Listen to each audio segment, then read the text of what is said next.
into a narrative. Your truth is your truth, and you gotta like.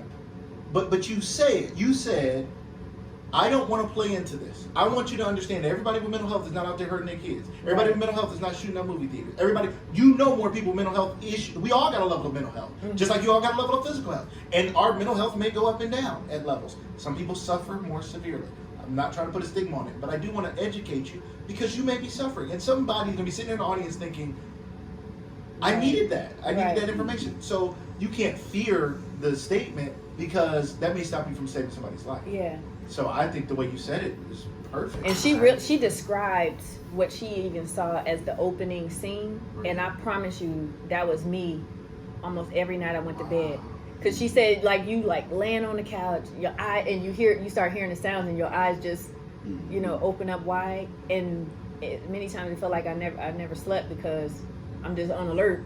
Are you still like that? Well, with counseling, it has helped. And what I didn't know, I had shared one time in my counseling session how I would wake up in the middle of the night, like on TV when you see the person wake up, but I would think I'm literally hearing banging and ringing at the doorbell, and the only thing that helps me to know that it's not real is that I don't hear my mom's voice. Wow. She has come to my house like that so many times that I was having like, I guess that's what she said, post-traumatic stress, and I didn't even think of it like that, but I know when I woke up, I was so overwhelmed with fear that it did impact me. This is so. And this is even as an adult. It's so good. media. That's why I said no level of success is going to like take away your problems, because I think there's a misconception many times just with my situation. She Lori, blah, blah. No, like I'm still, and the reason why I ended the book the way I did. In the middle of that campaign, I'm getting a call on my way to work that my mom was found in a vacant house with no utilities. Like, what you gonna do with that information? You on your way to work? Wow. Right. Okay. You know. Yeah, Wow. right. But that's a whole education within itself, because people always ask, you hear about this story, no matter what industry, and they blow up and then they lose it. Yeah. And they always want to try to make it seem like it's on the fame, but it's really not the fame. It's the It's underlying really stuff. the underlying stuff, which that was I always think there. sometimes they would blow up if they didn't have the fame. Yeah. But the fame did, or the money did, exacerbate. And it put them on TV. It put them in front of the crowd. It gave them more Right. money Yeah. to feed the stuff that they were Yeah. using to cope, like drugs and alcohol That's and true. stuff like that. And so if I never deal with the issues at hand, I can never get to a spot where I'm healthy. So I know you, well, first I applaud you. No, go ahead, keep going.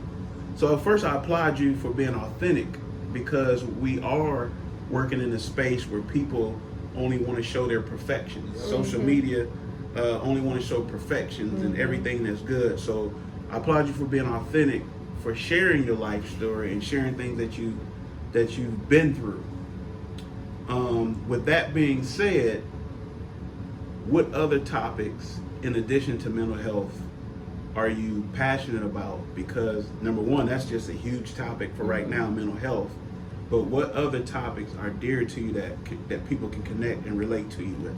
New professionals and leadership development. New professionals, because many times in my career I have been the youngest one on the team, or being put in a place of position, a supervisory position with people who are much older than I was, and so there's a level of respect that you have to earn, a level of being able to command respect versus demanding respect, and how do you navigate through that as a new professional? And I choose the word new rather than young, because in any industry you can transition into a career, and it's like, well, who are you to come tell me this, and you didn't even work in this field for blah blah blah blah blah. So, and then the other part with leadership development, because many may have said, well, how could you have become a leader? I think about this article that was written after I won my election, and it said something about betting, like the odds would have been against me, but you would have been wrong if you didn't bet on me. And I think about that because many times we stop our own selves because of circumstances that happen in our lives. We stop our own selves from progressing or seeking out new opportunities because this, that, and the other happened to me. But what about taking that chance? What about going on and whatever your goal is and not thinking about the limits to it, not thinking about the obstacles to getting to it, but how do you get to it? What people do you need in your corner? What resources do you need, and focusing on that. And I believe that was apparent in my election, in winning that election. Not only winning, but coming in number 1 out of 8 people in the primary. All these people had long-term name recognition. Their parents were elected officials or public officials. And then here I come from the projects, 14 schools, 3 states, 8 households, and I come in number 1. Not only for the primary, but again in the general where there's all political parties involved. I think that speaks volumes, not just about me, but about the people who chose to support me, the people who were there no matter what, the people who believed in me, and ultimately me not being limited by my obstacles. For me using my undesirable circumstances, my problems, and turning them into power with the knowing I couldn't do it by myself, had to have the support of others, and being willing to receive the support of others. Sometimes we don't want the help or not prepared for the help, but we have to in order to move forward. So for the Corey Empowers LLC brand, what does authenticity mean to you? It means everything to me, because again, one of the first questions someone asked was like, how do I want to be received or known? And I said, approachable. Don't judge a book by its cover. And so how are you judging that book?